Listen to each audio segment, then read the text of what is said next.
Guys good morning তোমাদের সবাইকে। তো গাইস সকাল সকাল দেখতে পেরেছো আমি বেরিয়ে পড়েছি সাইকেল নিয়ে। তো কোথায় যাচ্ছি আমি চলো দেখতে থাকো। তো গাইস আমি আজ এসেছি ফোন কিনতে বাড়ির জন্য। তো দেখতেই পাচ্ছ ফোনটা আমি চুজ করেছি Vivo Y17s, একদম নিউ ভার্সান। এটা 4 GB 128 GB ভ্যারিয়েন্টেড রয়েছে মডেলটা। তো ফোনটার আনবক্সিং অলরেডি শুরু হয়ে গেছে, দিদি আনবক্সিং করছে। তো তোমাদের কেমন লাগলো মডেলটা অবশ্যই কমেন্ট করে জানিও।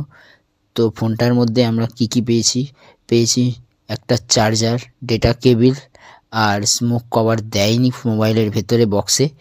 তো বন্ধুরা অবশ্যই আমাদের আনবক্সিং কমপ্লিট হতে চলেছে, দেখতেই পাচ্ছ ফোনের ফাইনাল লুকসটা কেমন লাগলো অবশ্যই জানিও। এবার রয়েছে আমাদের পেমেন্টের পর্ব। তো দাদাকে আমরা টাকা দিয়ে দিলাম। এটাই খুব কষ্ট লাগে যখন হাত থেকে টাকাটা বেরিয়ে যায়। তো দাদা টাকাটা গুনতে থাক, তোমরা যাও গিয়ে তাড়াতাড়ি সাবস্ক্রাইব করে দাও নেক্সট ভিডিওর জন্য এরকম শর্ট ভিডিও দেখতে হলে। তো আজকের জন্য এতটাই, চলো থ্যাংক ইউ, গুড বাই।